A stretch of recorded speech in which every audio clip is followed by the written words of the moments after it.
Right. Good morning, everyone. Maybe you could wave if you can hear my voice. Ah, very good. Excellent. My name is Margot McDonald, and I'm the department head for architecture at Cal Poly. I'm here today with my colleague Robert Ahrens, who's the associate department head. And together we're going to be giving you an overview on the program and kind of a virtual tour of the Bachelor of Architecture program. So we are recording this session so that if you want to share this with friends or family members, you'll be able to do so. We'll post it on our website. And we'll have the chat window available for questions. We'll do Q&A at the end. And right now, all of the participants are muted except for Robert and myself. And yeah, so we'll give this a go. So the next slide. So the architecture program at Cal Poly is one of the largest programs in the country.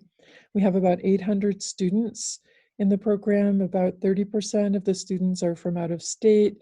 There's a small percentage of international students, and then the remainder are students from California. To provide you some context, we're also a 5-year Bachelor of Architecture program, and we can talk about that at the end and answer questions about, what's the difference between a 4-year versus a 5-year program, if you're considering those options. So you heard from the Dean, Christine Thurodopoulos, if you attended the session at 9 a.m., and she talked about how architecture is one of 5 programs in the College of Architecture and Environmental Design. And I'll reference the other departments, ARC-E, which is structural engineering, construction management, which is CM, CRP, city and regional planning, and landscape architecture. In our program, and in the program today, I'd like to answer what is architecture at Cal Poly and what makes our program unique in the college and also relative to other programs, other schools of architecture in North America and abroad. So first of all, number one is that we believe in a culture of making that's based on learn by doing with our hands, our heads, and our hearts. So as I mentioned, we're an accredited Bachelor of Architecture program. And as an accredited program, it means that it positions you very well and efficiently for taking the licensing exam and having a full range of professional practice experiences in a design setting. The program uses a kind of a combination of skills. So this is my number 2 point, and that is that we combine technology and technical skills with design. Many times we get the question, oh, we've heard Cal Poly's a technical school versus a design school, and we're really combining both of those into a single program. Our students are known for readiness and for being part of a team, for generating innovative design solutions that can be built. You've probably heard about Design Village. That's typically a first-year experience. It allows us to teach students leadership skills, working in teams, building structures that they actually have to inhabit, and to really be a part of the teaching collaboration, compassion, and connecting students to one another. And so these are just some images from the Design Village experience. So students design a structure, they build it on the core of the campus, they have to transport it up to the canyon on their backs or using bicycles or wheels or some kind of an innovative system. They assemble it in the canyon, they sleep in it, and then they disassemble it and they bring it back to the campus core. So here's another example of one of these Design Village structures. And this is often an opportunity for transfer students to interface with our program as well. Many of the community colleges have students participate in the Design Village experience.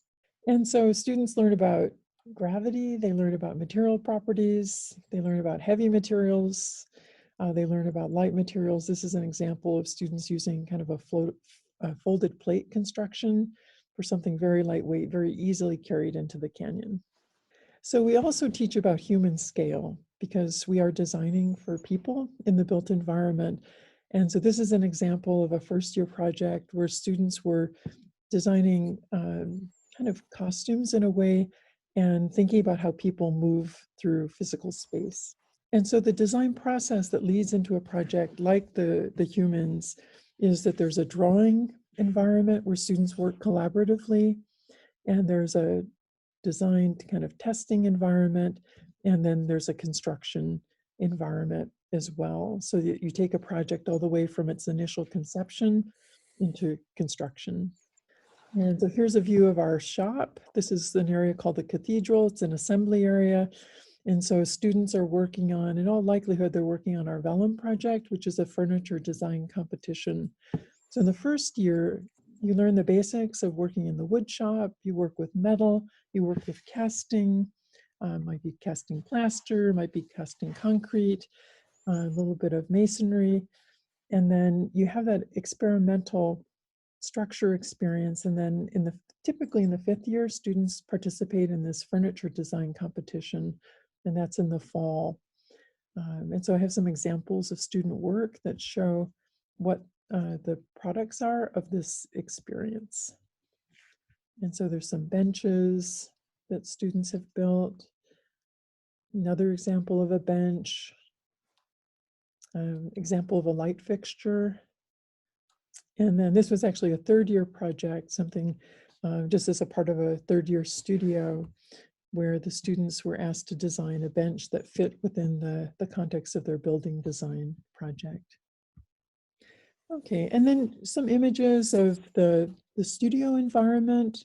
And so what we're looking at here is an example of the 1st year studios. It's kind of giving you an overview of a virtual tour. And it looks like this was a part of that humans project where they were designing the costumes. So there's drawing, there's modeling, and then ultimately construction of the project. Okay, and so these show some of our faculty. This is Claire Olson speaking to a 2nd year student looking at some massing models for that project. And then this is a part of our 3rd year studios. We have a 2-quarter sequence so students can get into more depth. And we're on the quarter system, a 10-week program for each quarter, which is quite fast. And so in the double studio, they're able to do projects in more depth and duration. And in this case, we had about almost 50 students that were working on a project in Paradise, California. After the Camp Fire, they were doing a post-disaster recovery project. Okay, and then the next image is from a 5th year studio. This is a culminating show from the 3-quarter sequence in their final senior project. And the 5th year tends to be more speculative, where students are really looking towards the future and what does architecture look like? What is city planning like? Okay, and then in this slide, this is actually a 3rd year studio, another one of these double quarters. And these students were working with high school students in the Central Valley of California. And what we're doing is we're trying to bridge between the high school experience to have students that may be 1st generation that have never attended college participate with our students so that they have an idea about the opportunities that exist and also how they can help their own communities. I think they were doing a library design in this studio. Okay, and then another theme is that we're connectors. And so this is a group of architecture students in one of our building tech classes. And so they're looking at the construction of the Vista Grande restaurant, which is going on right now. I'm not sure what the opening date is, but it's coming up pretty soon. It would be during your time frame. But it's really important that our students understand the whole building life cycle, from zoning and planning to site design to obviously building design, and then engineering, and finally construction. So we really see it as a continuum in the college, and we have the 5 departments that can help students learn about every phase of a project. And then lastly, to close my part, and Robert will take over from here, but just to say we are an extremely large program. We have, in this particular group, I think we had 300 students combined in the 1st year. And so those were ArcE students in combination with the architecture students. And they went out to Avila Beach, which is about 12 miles from San Luis Obispo, and did some field measurements for the pier before they did their design project out there. And even though we're a really large program, we're all about the individual student and really helping everybody to be successful and building collaboration between students and faculty. You've got them both in that image. So Robert Ahrens is going to take over from here, and he'll do more of a deep dive into looking at the facilities, looking into the curriculum and the curriculum flowchart, and then talking some about extracurricular activities before we go into the chat and the Q&A. Hey, Robert, take it away. Yeah, hi everybody. Welcome. We're glad you can join us. These aren't ideal circumstances, but we hope to paint a picture of what we do here and help you make your decision and hopefully persuade you to come to Cal Poly. It's a great place to study architecture. As difficult as it is, I'd like to show you a few aspects of our facilities. They're really essential to what we do here. And as it turns out, we occupy about 4 buildings. So as things evolved here on the campus, we kind of expanded from the architecture building that you see here. We expanded into what was the old library. The main library moved over here. We expanded into what was called Engineering West, and then a new building was built over here. So we really have a small campus within a campus, and it makes for a really nice, a nice way to for us to work. Plus, it's all centered on kind of the main social space of campus, which is called Dexter Hall. Oh, I'm sorry, Dexter Lawn. So you can see the architecture building, Dexter, Engineering West, and it's called the Construction Innovations Lab. Just to give you a sense of some of these spaces, most of our spaces are design labs. As Margot mentioned, design labs are kind of central to what we do. These are 24/7 think tanks where students have 2 tables to create their magic. In many respects, this simulates the professional office setting where students can acclimate to this kind of learning. Plus, we just find this type of space to be really productive. We also have a wood shop and a metal shop. These are a whole gamut of tools from sophisticated to kind of simple and traditional. But we feel that all of these tools have a place in a student's learning environment where we're really trying to impart upon students the importance of picking the best tool for a particular situation. Sometimes it's a sophisticated tool, and sometimes it's as simple as a hammer.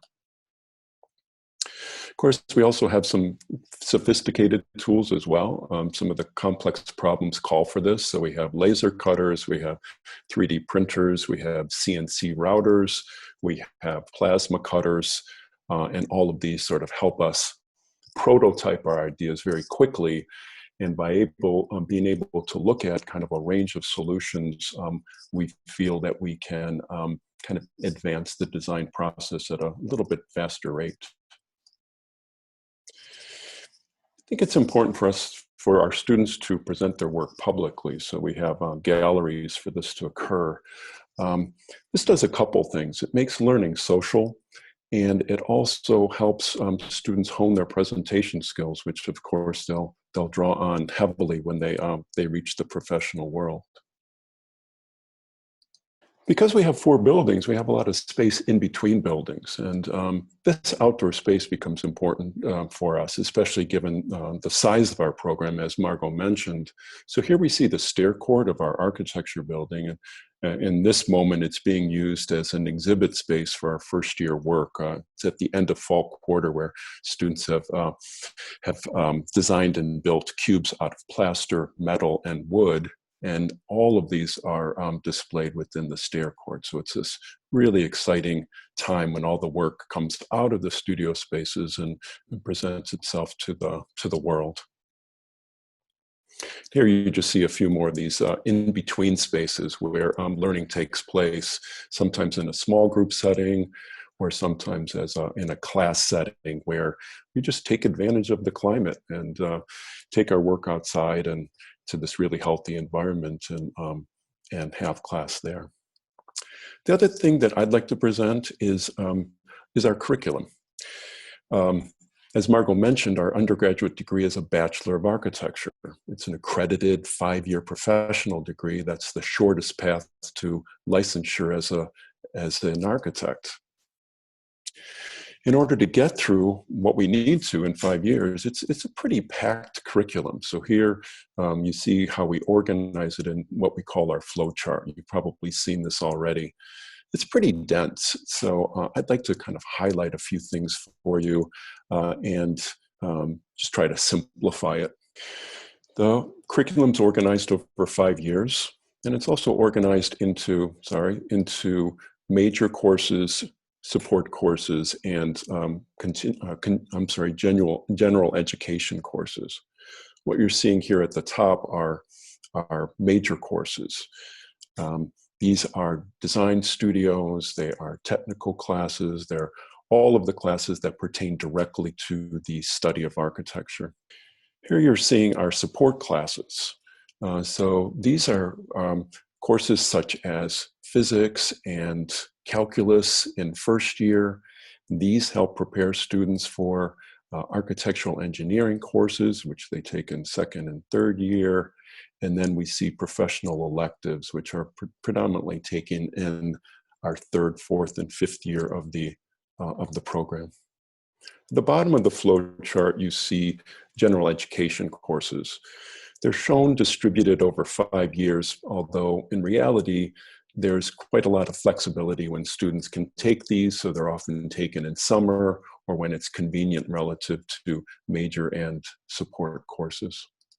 Our program emphasizes project-based learning, which is the focus of our design studios, which students take over every single quarter. So the 15 total design studios, so lots of design experiences with different faculties. And you see these across the top of the chart. We feel that design thinking is one of the most important skills we can teach students. It's a nonlinear process that considers context and constraints, and then frames a zone of opportunity and innovation by generating ideas, then testing and refining them. Design thinking is one of the most important tools that an architect can develop, and so it's important for us to practice it on increasingly complex projects. Design Studio is so important at Cal Poly that students start designing on day one of year one. So as Margot had shown some different slides from first year, it's really important that that students get their hands dirty. So if you're a student like this, that you just like to jump in, Cal Poly is a really great place for you. Here you see some first year students working on the Pier project. Margot mentioned Design Village, where students engage materials and material processes. And then the best part of it is carrying these out to Poly Canyon and spending a couple nights in them and testing their ideas. After first year, we have what's called the core of our programs, years 2 and 3. This is when we really build a strong technical foundation for students. 2 solid years studying architectural technology, as well as architectural engineering, alongside their design studios and their architectural history courses. So there's a lot happening in these 2 years. But we want you to know that we take our polytechnic heritage seriously here. So we expect students not to only design exciting buildings, but also put them together in a technically, socially, and environmentally responsible manner. This combination of design and technology is really the basis for our kind of annual high ranking among architecture programs. Just a few more shots of showing how the projects increase in complexity. They become both digitally fabricated as well as analog tools being used. So here I think it's interesting to see, laptops sitting next to balsa wood and all of these kind of contributing to the design environment. And this is just another shot of the Paradise studio that Margot had mentioned. This is a really good example of what we're talking about here, because not only did students have to think about planning strategies that would minimize the effects of a future fire were it to occur, they also needed the technical knowledge of resilient construction methods that were necessary to prevent this devastation from happening again. So fourth year starts looking a little bit different. This is by design. So this is where you start to see there are only 4 major courses required. You see lots of professional electives and some GEs. This is done so that students can design their own kind of learning experience in fourth year. So students can study abroad in one of our foreign programs in places like Denmark, Germany, Italy, Switzerland, Mexico, Japan, and some others. Or students can study at one of our own metro programs in LA, San Francisco, Washington, DC. Or students may choose to do a co-op in a professional office, or they could stay at Cal Poly, where we offer some really exciting design studios that are interdisciplinary or are design build based. After having these different experiences, the 2 years of our core education and our fourth year off-campus experience, then students come back to campus and they're in a position to do what we call a thesis, which is a self-design. Students design their own project and they work on it for the entire year with a single faculty member. This is like a graduate level experience. And it culminates in a series of end-of-year exhibits. So you see a couple here where the students are putting their work on display for the rest of the school. It's a really exciting time.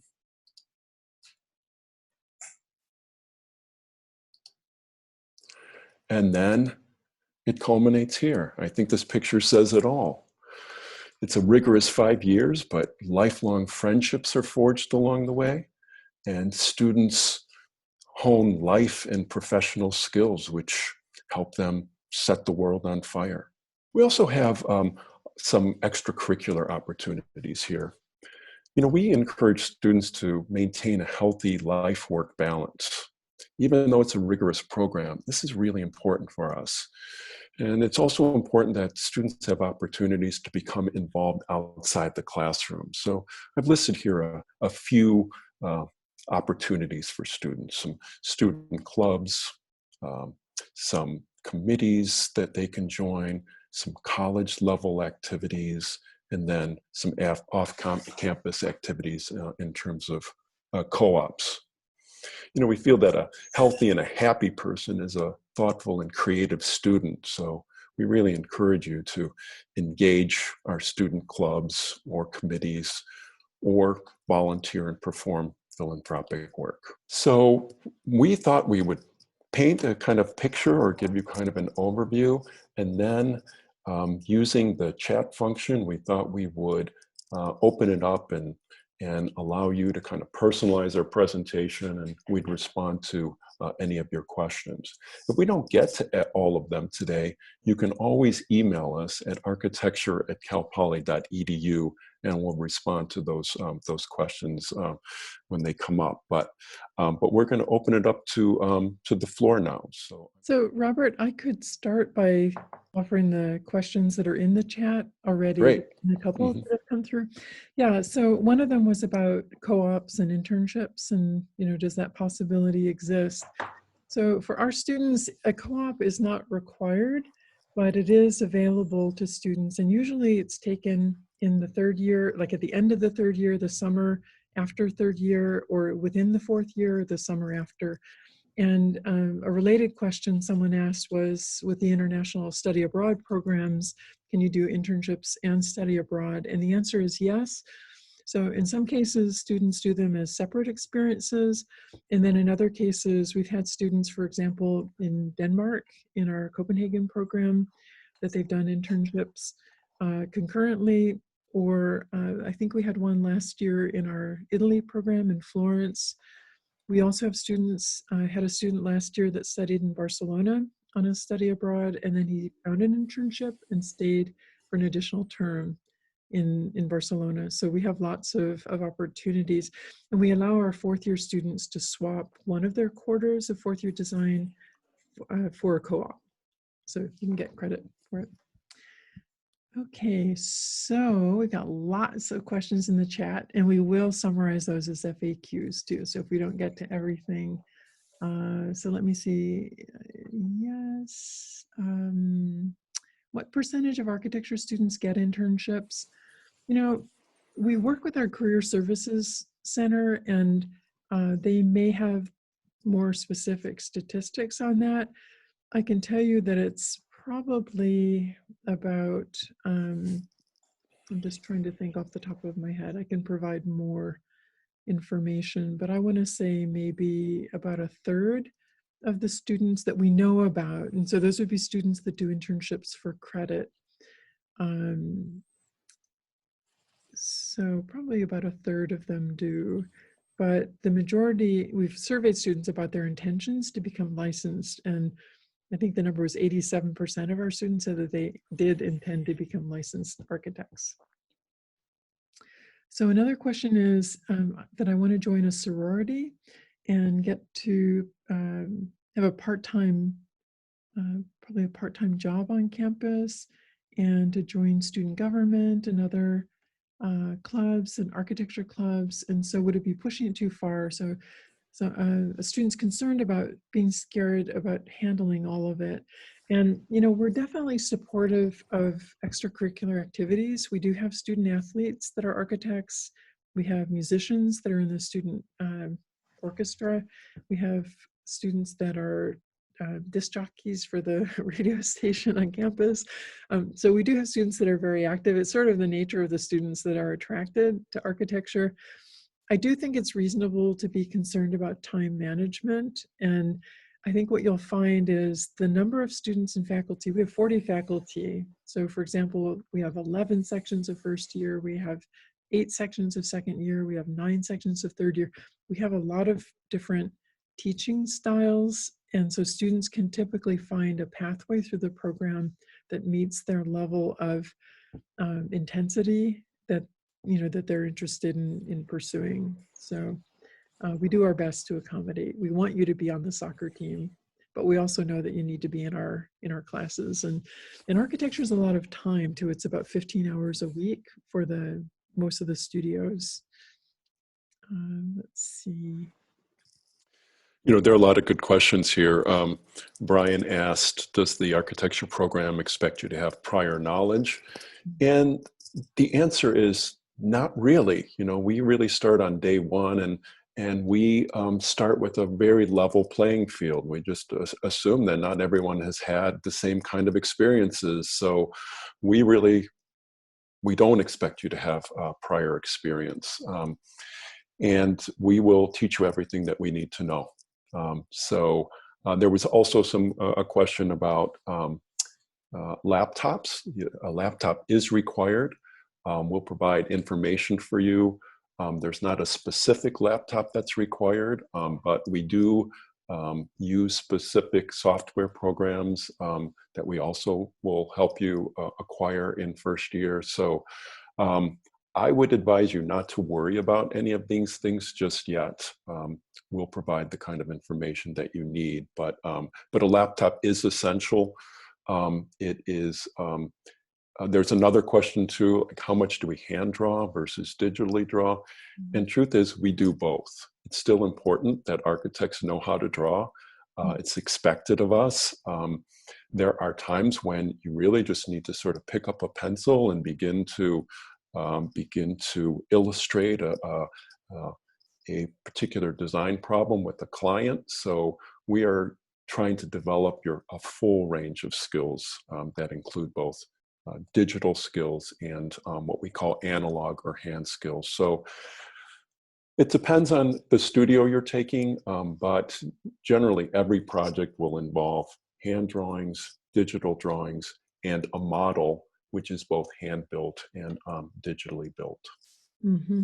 Yeah, it's interesting since we moved to virtual, you know, kind of online teaching and studio, a lot of the faculty are learning how to use their Apple Pencils and iPads. So we aren't abandoning the hand drawing aspect or document cameras. So even that continues now. And it's also a big part of the study abroad experience. So many of the programs offer the opportunity for watercolor, for journaling, kind of sketching. It's a big part of it as well. There's a question about double majoring. So is it possible to double major while you're in architecture? And the answer is yes. We have a number of double majors. I mean, it's definitely challenging. We have students that are double majoring in math and architecture, physics and architecture, computer science and architecture. We have students that are minoring. Minoring is much easier because we have professional electives that can be routed towards a minor. We have students in language minors, which can fit in with study abroad, with theater arts, music, I'm trying to think, some ethnic studies, and then of course any of the departments in the College of Architecture. Those are all minors that are open to you. And minors can also double with general education requirements, what Robert was showing on the flow chart, where he had that bottom row of courses. So the GE can be very targeted and be used for either double majors or for minors. And Olivia asks if taking a minor might delay your graduation, and not at all. So it's really designed. Minor programs are designed to be taken parallel with your major, and to graduate in 5 years. It really just begins to direct your course selection into a certain area, be it sustainable environments or architectural engineering. But if you stay on top of things, it wouldn't take any longer by having a minor in addition to your major. Right. And then another question from Olivia was about study abroad in your 3rd year. Like, is it only possible in 4th year? And in general, it is only possible in the 4th year, although we have had students in the summer find a study abroad experience that they've done primarily for GE credit. There are also some study abroad programs that offer co-ops abroad. And so the particular student I'm thinking of did a Barcelona program and was able to combine those things at the end of his 2nd year, versus waiting. And now for 4th year, I think he's going to Copenhagen. Kristen asked a really great question. How would you compare the BARC program at Cal Poly with BARCs at other schools? What's unique? In some respects, programs are very similar because we're all accredited programs, and we answer to an accrediting board. And so they want to see certain things in every architecture program. And so in some respects, there's a lot of similarity. I would say our uniqueness is our real sort of hands-on approach. This doesn't feel very hands-on right now, but if we were holding a typical open house, you'd get a different impression. We work really closely, faculty work really closely with students. We build a really kind of social environment. It is this emphasis on making here is, I think everyone around the country would look at Cal Poly and say that our graduates have a really good sense of how things go together, and kind of a curiosity about that as well. So our grads and our students are sort of known for being really interested in material culture and that side of architecture, that it's not just a pretty picture. It is a complex set of relationships that an architect is responsible for. So we don't shy away from that. As a Polytechnic, we don't shy away from the technical side of architecture at all. So I'd say that is one of the more unique aspects. Yeah, I think added to that, the work that Robert's doing in 2nd year, he's teaching in our tech sequence and in studio also in 3rd year, is we're using technology as a design driver. And so we've really strengthened that relationship, or say structures as another example. So we're trying to use that technical content for design. Regarding software, there are a number of questions. What do we use? What platforms? And it is really quite broad what students are using. I mean, in 1st year, they've been teaching Rhino. I know in 2nd and 3rd year, they've been using and beyond V-Ray, which is a rendering program that works with Rhino. But students use SketchUp, they use ArchiCAD, they use Revit, they use AutoCAD. So we're not really married to a single program. We do work with these companies to negotiate, free licenses for, say, a set period of time. So it isn't really software specific. There was a question about AP and International Baccalaureate credit. If you search the Cal Poly website, you can find the kind of the correlation between what classes and what grades you receive in those classes, and then what Cal Poly classes they count for. So we definitely accept the AB and sorry, the IB and the AP credit. And it's not that uncommon now. Students are coming in at, you know, sophomore level or beginning even junior level just from the amount of AP credit that they have. It creates opportunities for minors. There's a question on the SE minor, sustainable environments. So what would that look like? And so, for example, a freshman student could begin taking courses in a minor right away. The SE minor, sustainable environments, is a really efficient minor for our students. It's also really, really interesting dealing with environmental issues. It has 2 core courses, and then it has a suite of 4 electives that the students choose from: social issues, or kind of physical science, or other techniques like GIS, that kind of thing. There are quite a few questions about AP credits. They pertain to how do they count towards the different types of courses we have: major courses, support courses, and GE courses. Generally, there's quite a lot of credit given for these. We don't evaluate the general education ones, but many of our students come in with credits in each one of these areas. And we want to give you credit for the work that you've done, and we'll sort of work hard to do that. So all of those courses will be considered. For all you transfer students out there, welcome. We are excited about you joining us. And of course, we will work to also articulate as much of your coursework as possible. You've been working hard these past couple years, and again, we want you to get credit for that work. So we have to take it on a case-by-case basis, but we will look very closely at articulating those classes. Even if we don't have an articulation agreement, we'll study each one of those to see how they apply here.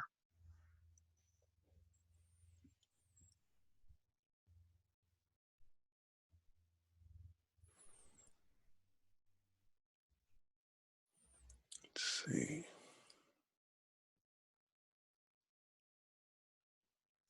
So a question about how much of the curriculum calls for lecturing, if at all. And so there is, I mean, we do have the typical large lectures. I think our largest lecture hall, well, we have the typical size is about 160 to 200 students. We do have one hall that we use for our first year that can accommodate up to 550. We don't go quite that high with our first year, but yes, there are lecture courses: architectural history, the survey course in second year, that's a lecture course. Our technology classes have a lecture component and an activity component. So you're together with 160 students in lecture, and then those classes break out to about 18 to 20 students.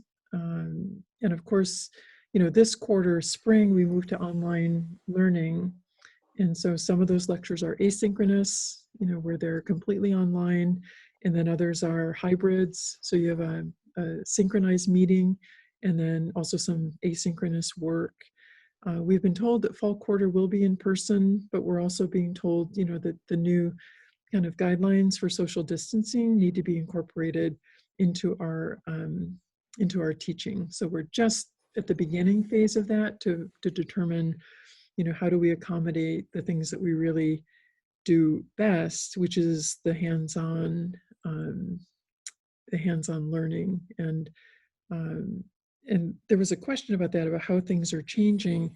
I'll give you an example next week, and we'll have this on our website, but we have all of our fifth year students are pinning up for a detail show where they all represent one detail from their project, and we're doing that on Instagram.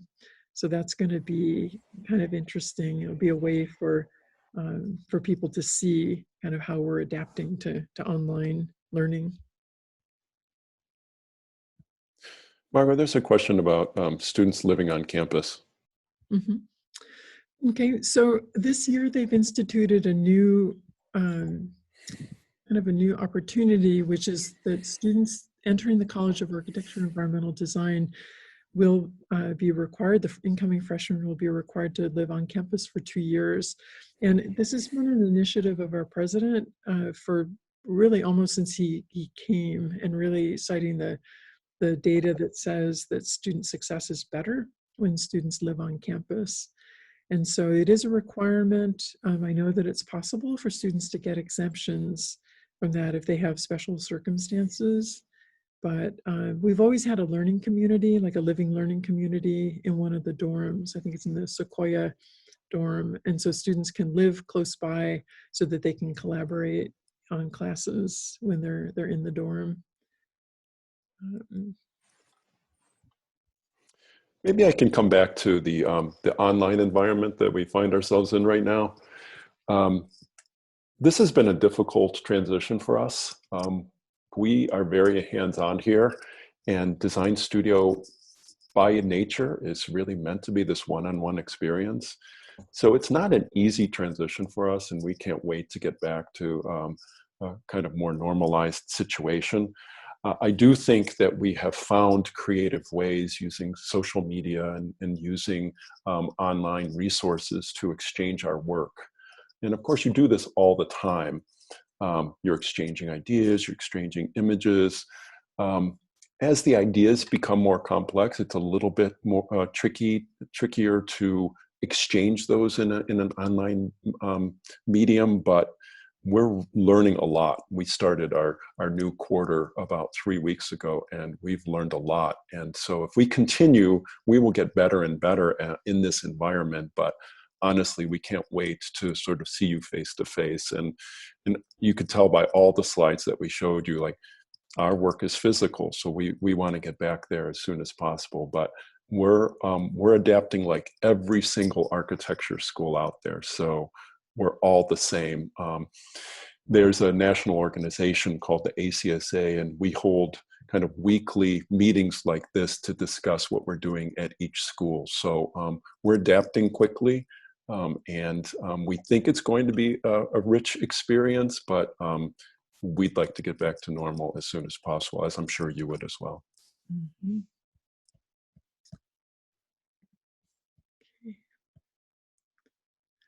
There was another question about AP credits, and then another one about IB credits. And so in general, those will be applied towards your lower division classes. Those are first and second year. So typically, like math and physics and English, and possibly some of the history requirements.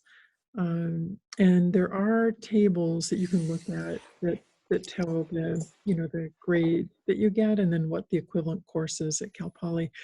And so what that does is it'll fulfill those degree requirements. There's a kind of a running total for your degree. It's called a degree progress report, so that students can maintain a good understanding of the progress that they're making. But the International Baccalaureate and the Advanced Placement credits both do count, as long as you get the proper score.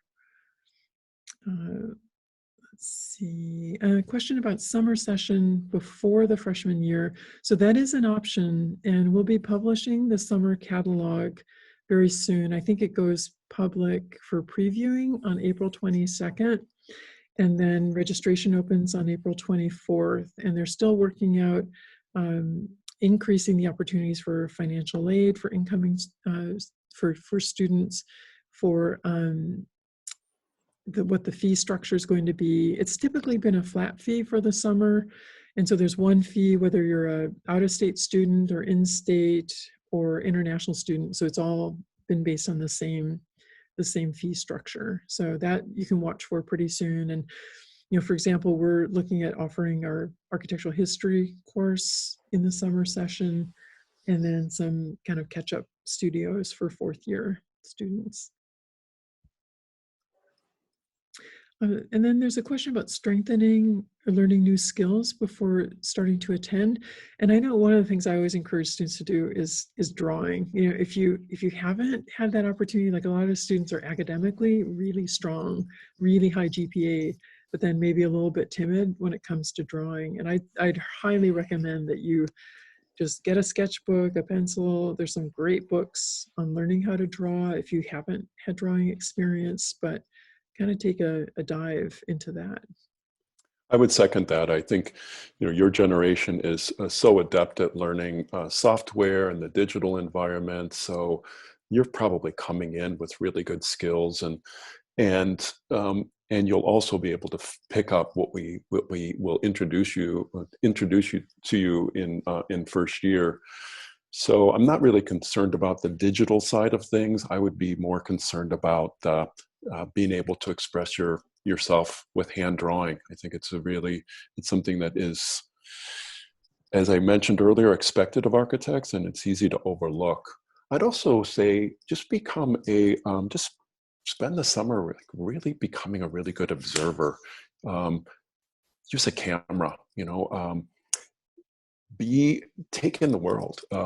Just train your eyes to be really, really observant and sharp. And I think that will serve you really well as you move forward in your architectural career.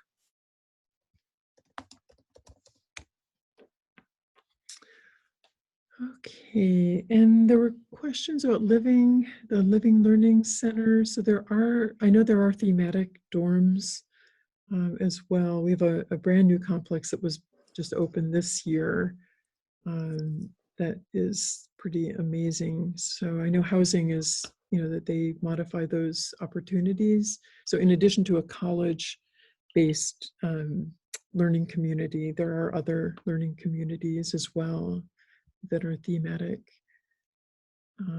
Let's see. And then we talked about how long. So with this fall is the first time that we're having the requirement for freshmen to be on campus for 2 years. And let's see, summer classes. Yeah, so summer classes, I mean, if you are interested in taking, the math and the physics, I think are probably some of the more challenging classes, even if students have had those as high school classes, because they're very time consuming.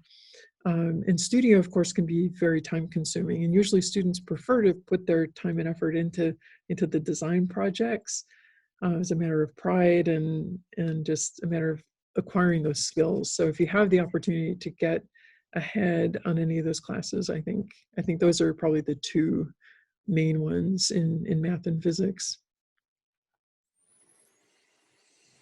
There was a question about numbers. How many students are accepted into the architecture program? So this year we had 1,437 applicants, and we accepted about 490 or so. In the fall, we're planning to have about 160 or 170 students show up, but last year or this year's acceptance rate was about 34%.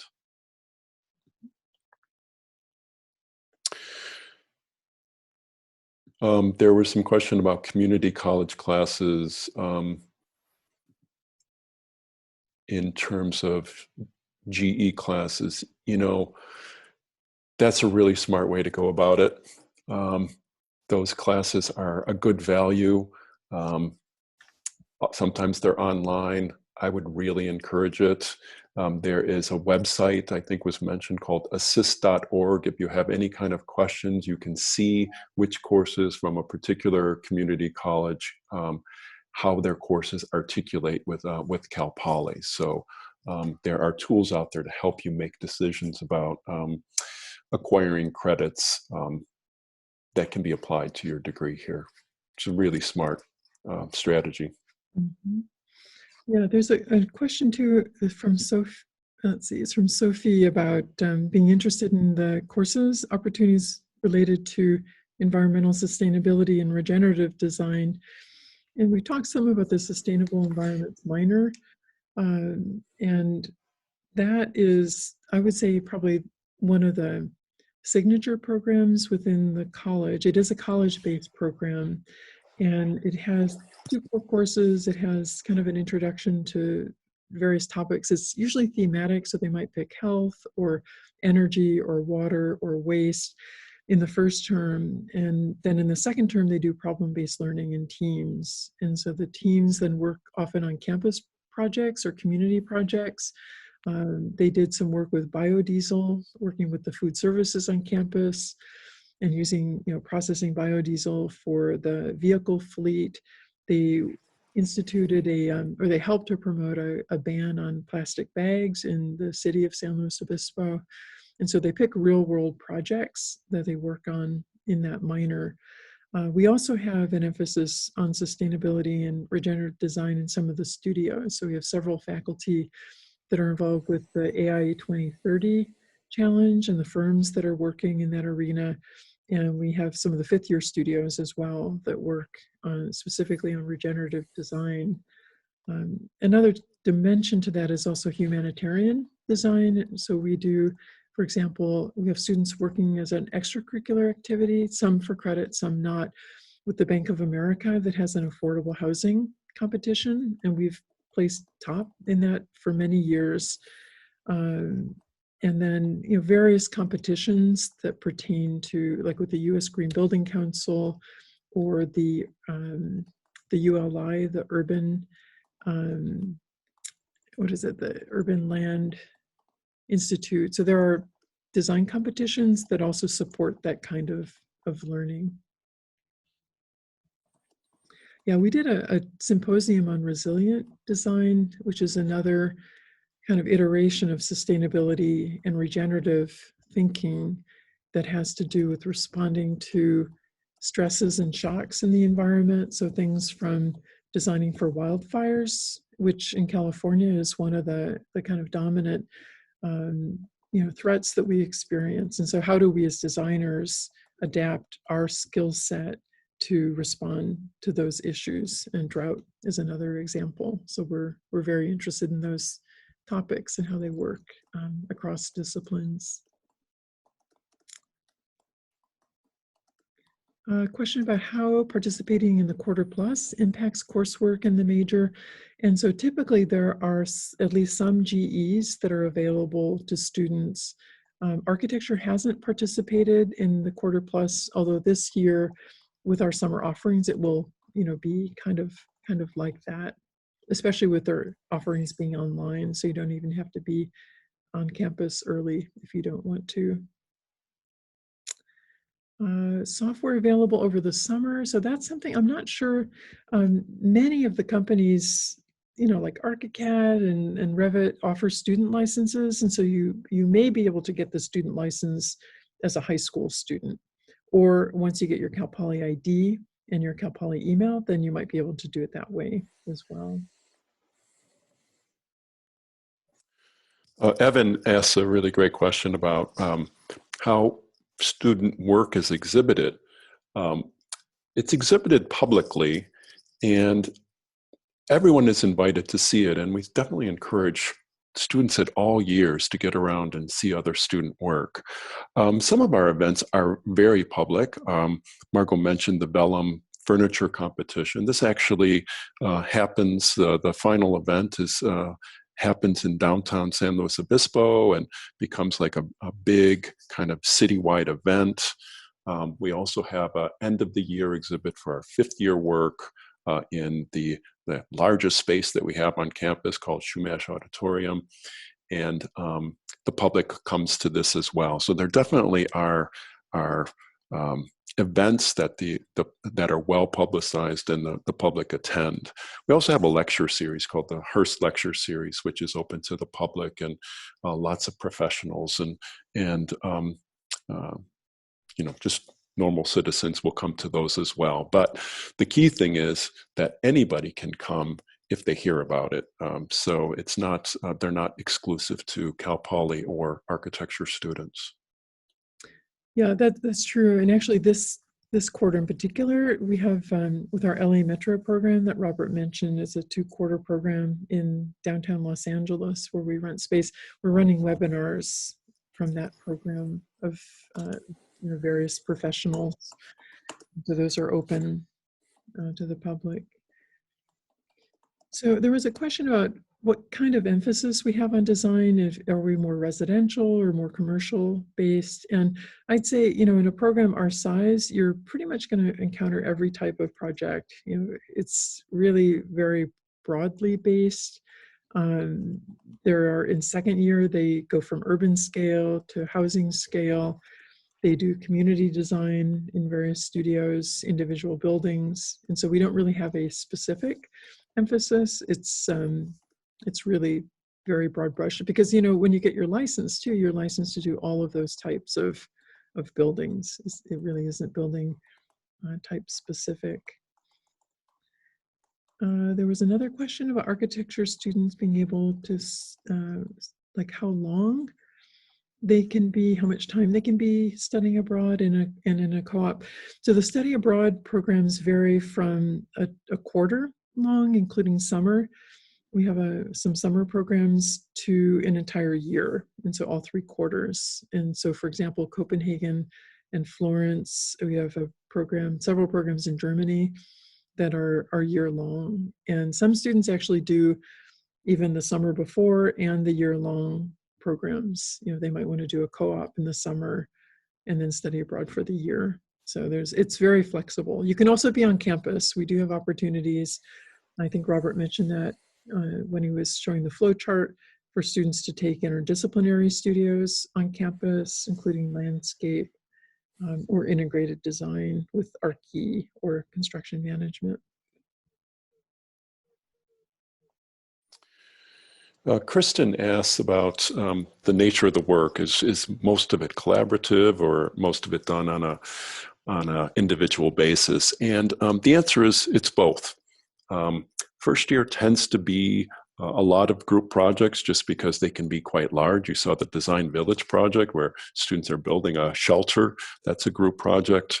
But then as we move into second and third year, students are predominantly working by themselves individually on projects.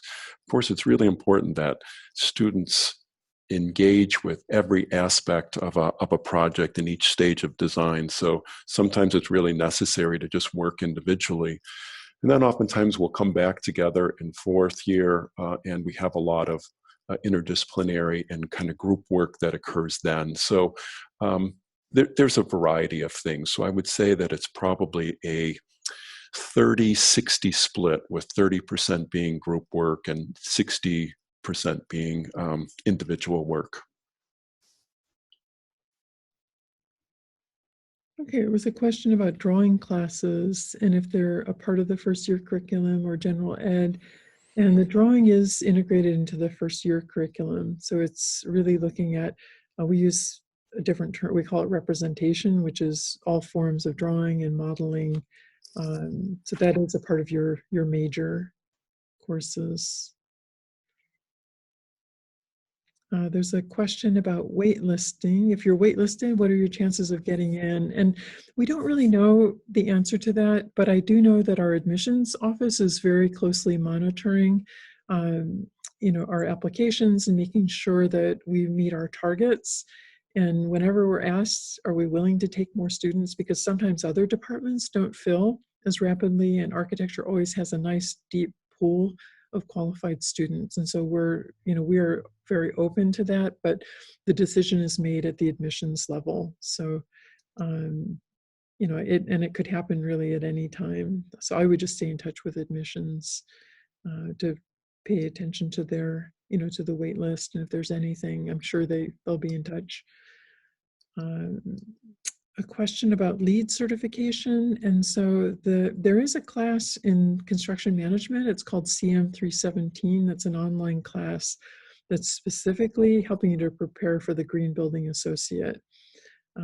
Otherwise, sometimes LEED is incorporated into the studio projects, and so faculty will use that.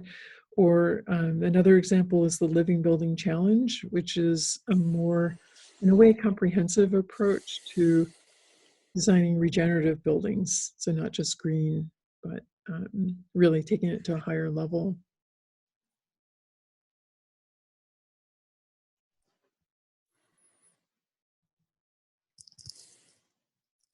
Margaret, there was a question from Olivia about cost on materials and printing. Do you, Mhm. I'm looking at the website. I know we used to have some information up there. I'm not seeing it. Can you quote some ballpark figures? It should be on the website. We can look at that and see if that needs a little bit of updating. The fact that the computer, a laptop is required, I mean, I think that's really standard, kind of standard equipment. It varies a lot with, there is an architectural toolkit that students will receive a materials list in the letter that comes this summer for the various drawing kind of kit tools and cutting tools. We do try to be conservative in the use of materials. I'd say, especially first year, we try to use reclaimed materials, or we have a materials kitchen to make things available.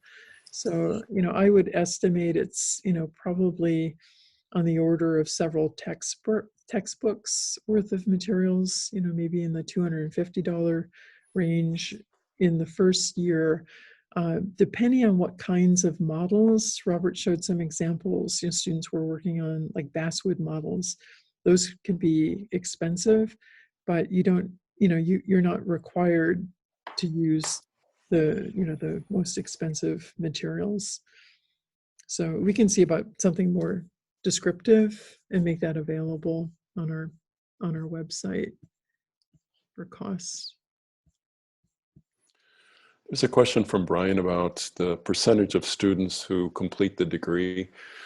It's really high for architecture. I'd say it's probably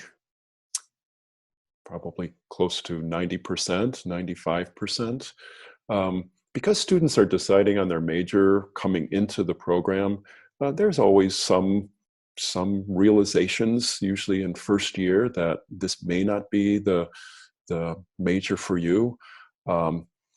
I think the big deciding factor is the design studio. Like, do you connect with this culture? Can you operate in a learning environment where you need to be pretty independent and you need to kind of move your work along? Also in architecture too, a lot of our solutions are not black and white. This just isn't a kind of dynamic that some students are comfortable with. There are some students who just really like a kind of concrete answer, whereas architectural solutions, there can be multiple ways to go about a project. So the only way we can evaluate whether it's a good solution is through talking about it and through kind of critical thinking. Well, this environment doesn't connect for everyone. So sometimes students discover that it's just not right for them. So we usually have about, I don't know, between 5 and 10 students who decide in their first year that it's not the right major for them. By the time students reach third year, and by the time transfer students come in, there's very little drop off in our students just because they're committed and we're committed to them. And so we have a very high graduation rate within our program. Yeah, and so just to clarify, what Robert described was the retention rate. And so, if the question is how many students drop out of the program as they progress through it, and so that's very high. We also have an influx of students from, for example, ArcE that start with our students in first year design and decide, oh, I really want to do architecture. And they're very well positioned. We do consider change of majors all the way along, and Robert's the point person for that. But in terms of graduation rates, the graduation rates are high for the university, but they're more in the range of about 70%, 75%. And those get published every year. We've been steadily increasing. And so it's, those are the 6-year graduation rates. So they look at them for a 5-year program, they look at the 6-year. For 4-year programs, they look at the 5-year graduation rates. Haley asked about the transfer acceptance rate. This year, the acceptance rate for transfer students was 6%. So if you are a transfer student who are coming to Cal Poly next year, you are, you scored. if you're a first-time freshman, the acceptance rate was about 34%, which is on par with the rest of the university. The rest of the university's transfer acceptance rate is about 18%, but it's a little tougher for architecture because we have so few spots available. Mhm. There was a follow-on question related to the wait lists and how many students get admitted, and we don't actually know that information. That's all happening behind the scenes with admissions. So unfortunately, I can't answer that one. There was a question about exchange programs versus study abroad, and so they are actually there are different types of study abroad programs. Some are in the exchange category where students are coming to Cal Poly from another location. So for example, we have 4 students from Munich, Germany here, and we have 3 students studying at the Munich University of Applied Sciences. So we have a couple of programs like that where they're direct exchanges. The National Student Exchange is another one. You can study at another US university that participates in that program. We've sent students to University of Oregon, to Philadelphia University, the Washington Alexandria Center outside of Washington, D.C. is another program that we're sending students, and they're now on the direct exchange.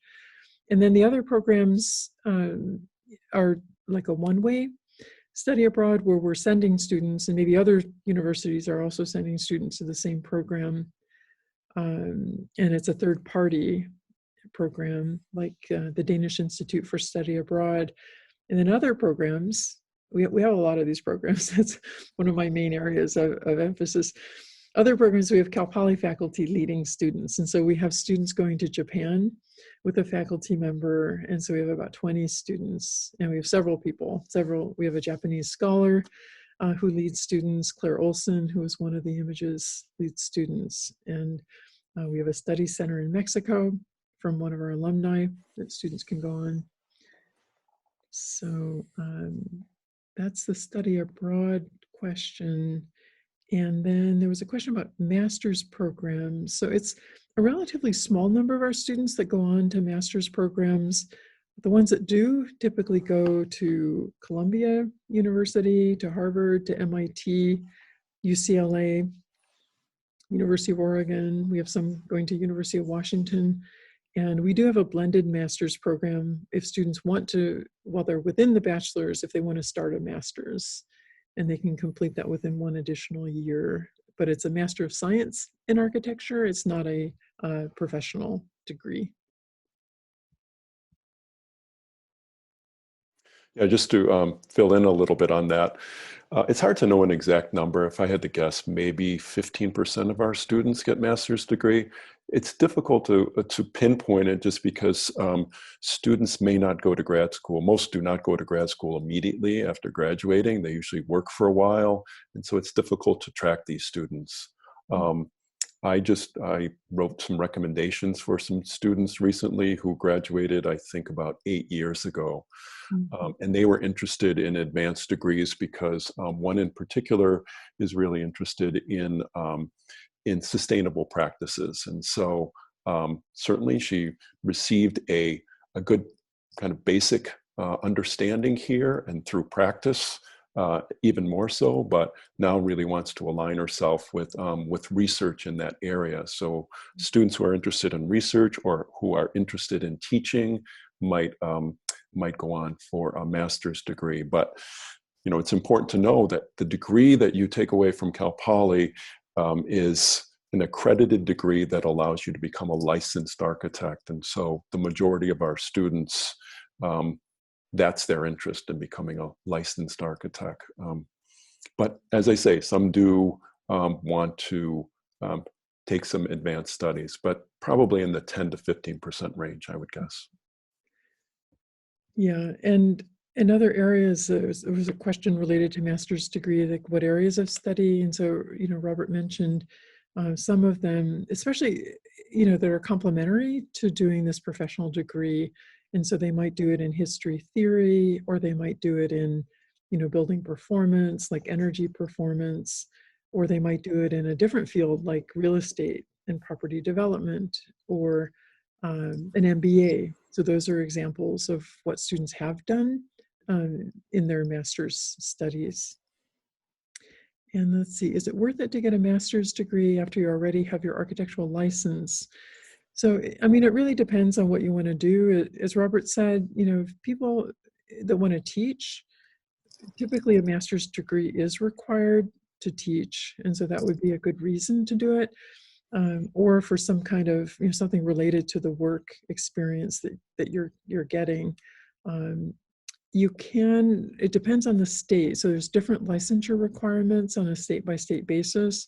If you look at NCARB, that's the licensing agency, they run the exam process, and you can see how a master's degree can fit into the time that's required to get your license. And so every state is a little bit different, but you could definitely look at that and see the relationship.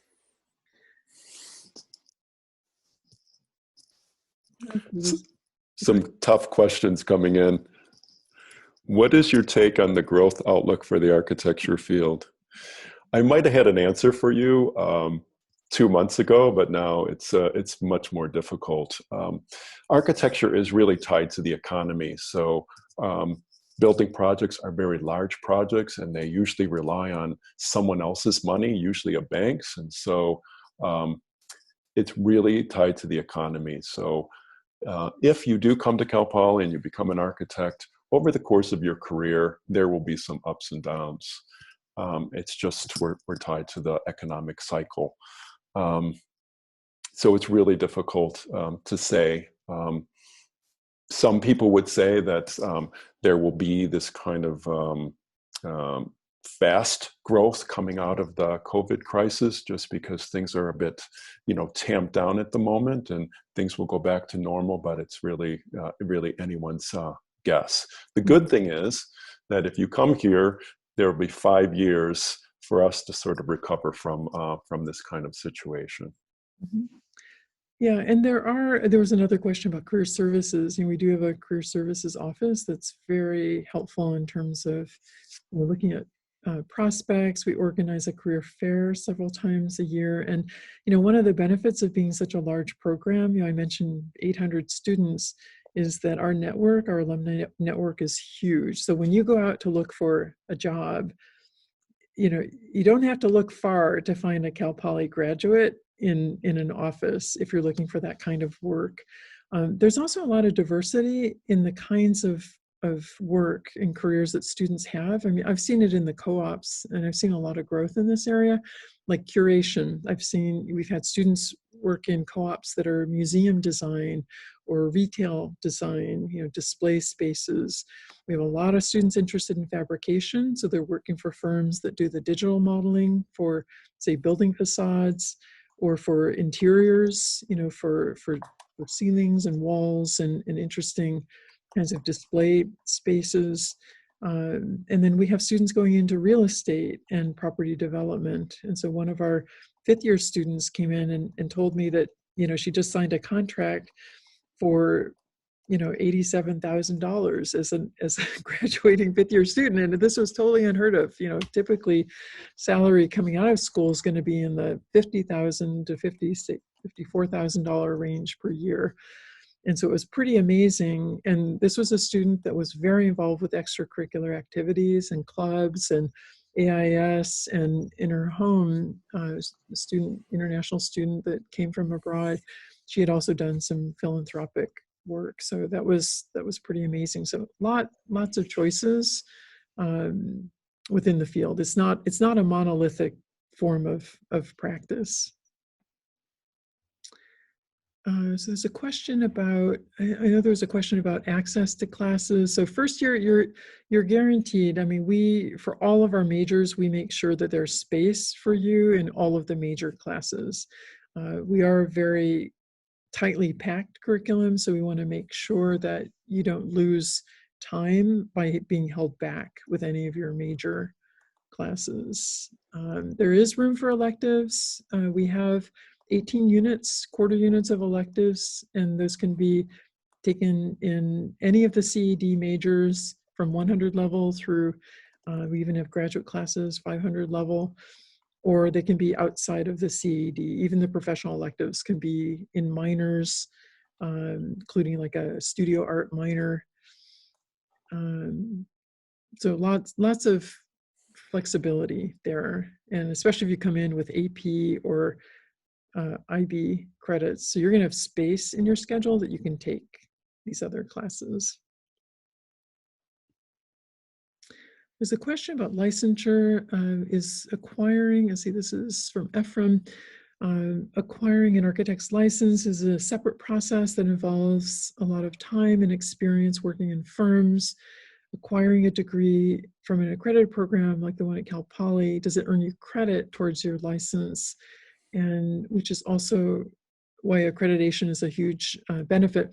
And so the answer is yes, it is. Doing the accredited degree is going to give you the advantage. Licensure has really, well, it has three parts. And so there's education, there's work experience, and there's an exam. And depending on the state, some states you can take the exam right away, other states you have to get your experience first. And so as a part of the work experience, that too has two parts. And so one part is called AXP, which is the Architectural Experience Program. And that's documentation of your work experience across a number of different categories. And so some of that work that you do in school can count. Some of those hours can count. And they've really streamlined it in the last couple of years. I think it's down to, it's slightly under 4,000 hours that you need to do. But individual states also have experience requirements. And so, for example, the state of California requires currently 3 years of work experience. And so that work experience can come at different stages, but it has to be documented and be a part of your file. So unfortunately, there's no really like one size fits all answers, but if you navigate the NCARB website and you can look at different states and you can see how the requirements are laid out. And then the AXP program is a part of the NCARB organization as well. It's a good question about desks in studio. Do first-year students get their own desk? The answer is that first-year students share desks. So we actually have 3 time zones. So you'll be taking Design Studio at either 9 to 12, 12 to 3, or 3 to 6. So because of that, the desks are exchanged throughout the day. But then in the evening, all the labs are open, and so you can come back and you can work in those spaces. You can grab a desk and work in those spaces. After first year, you have a dedicated space in your lab. So you get 2 tables, 2 work tables, and it's your space to use for the entire quarter, or if you're in 5th year, the entire year. So it's really like having your own office, which is pretty great. But of course, you're sharing it with 16 to 18 other students. So it's a really great kind of way to learn. That way you don't have to carry all of your equipment back and forth, and you can really make efficient use of your time by coming to your design studio and working there with your colleagues. Yeah, and then I know we scheduled this webinar for till 11:30, so I have to apologize if we just lose everyone in a few minutes.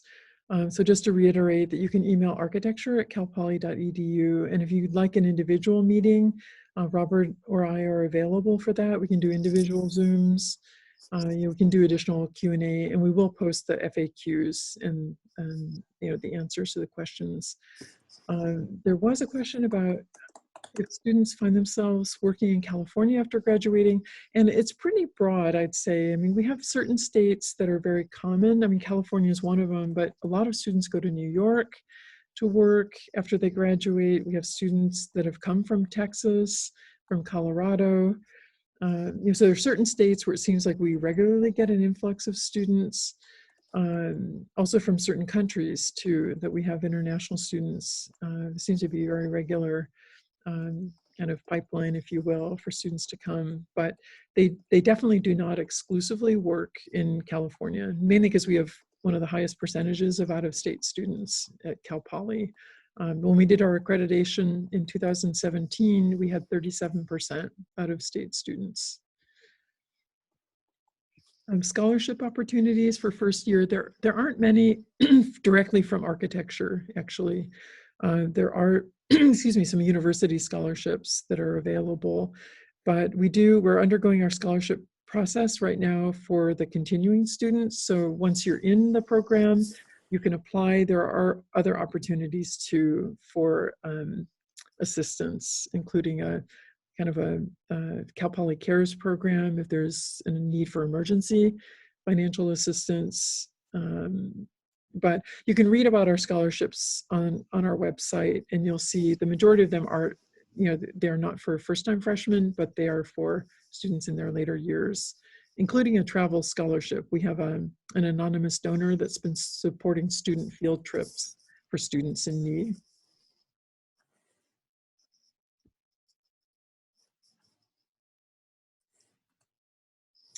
There was a COVID-19 question. Are the desks being cleaned between students? So right now, all of our studios are closed to students. We just give them access to pick up things, because it was rather abrupt, for our students. We were just finishing our winter quarter.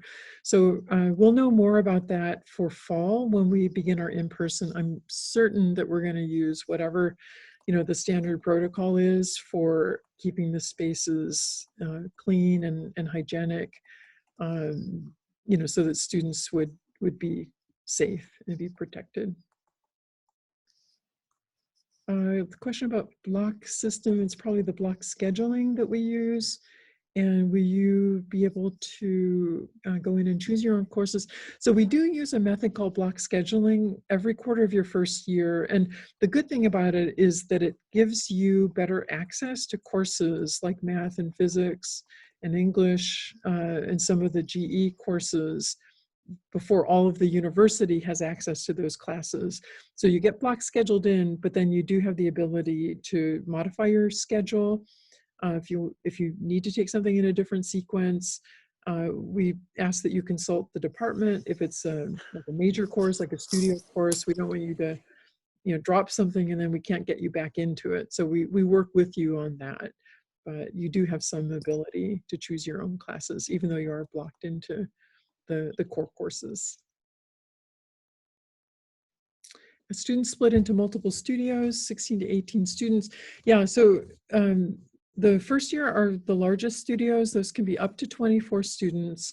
And as Robert mentioned, they change over. So we have 3 time zones to accommodate the 11 sections, but students have 24/7 access to the rooms. And then in second year, the studios are usually about 18 students, 18 to 20. And we have 8 sections. So they're 8 individual sections. So they're all split like that. And then third year, we have 9 sections this year. Fourth year, we only have 2 sections on campus because the majority of the students are studying off campus. And so that one changes. The students are really coming and going in fourth year. And then fifth year, we have 9 sections again. So every year level of architecture students is about 150 to 160 students. And something I think was mentioned on your last slide, Robert, and that was about the mentorship. So we do help students learn or meet other students at other year levels. So like first year students, we have a third year mentorship program. So you get to meet the third year students. The third year students are interesting because they're planning for study abroad. So you get your little glimpse as a first year student into that. And then third and fifth year students are coupled together. So we have a mentorship between third and fifth year. So third year students get a glimpse into what's coming in the next couple of years. Okay, good. We're getting good feedback that this was helpful. Let's see, community diverse resources to help first gen. Yeah, there's definitely university resources. There's something called the Mustang Success Center. So it's at the university level. And I know they started a transfer success center to this year so that transfer students get good attention. We have college advising that can help. We have a dean of students that can help put students in contact if there's food security issues or material access issues or technology issues. We're really here to help you and accommodate the best that we can. We can't solve every problem, but we will definitely work with you, to help. How diverse is the architecture program? So, I'll have to pull up the statistics. I'll answer that one in the FAQ, but I'd say, we have overall, the campus overall is not a highly ethnically diverse campus, and Cal Poly's been working very hard on that, both in terms of faculty recruitment, staff, and student recruitment. So it's definitely getting better. We have a faculty member hired last year that's specifically for diversity, equity, and inclusion, and to promote that from a student perspective and from a curricular perspective with classes. So it's definitely a priority for the campus. We're doing what we can to make it a more a friendly environment. And honestly, the studio environment is really beneficial. I think students find a social web, and being such a big program, there are so many different types of students and interests that usually you can find, if you will, your tribe of people that you like being involved with, and that you have that opportunity to bond. It's so much better than I'd say, like, for English majors that just change over their classes, they have no home.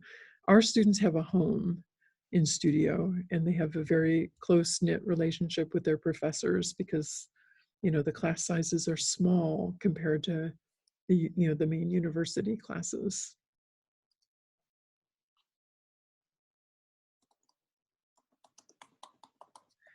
So let's see.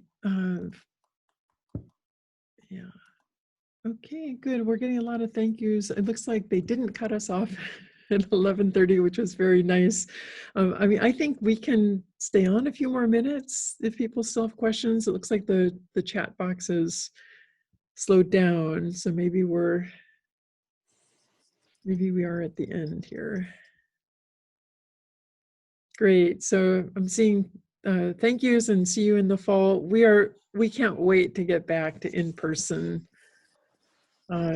It's really, we're thankful that we've seen our students for 3 quarters and we know them. So when we see them on the screen, it feels very comfortable. And they're worried about you guys being the freshmen. They're very aware and they want you to have a really good experience like they did. So it's been our pleasure. Yeah, thank you, everybody. So we're going to go ahead and sign off. So don't forget, architecture@calpoly.edu. If you want to meet with us, we're here and we're more than willing to answer your questions. So thank you, everybody. Thanks for joining us. Bye. Take care.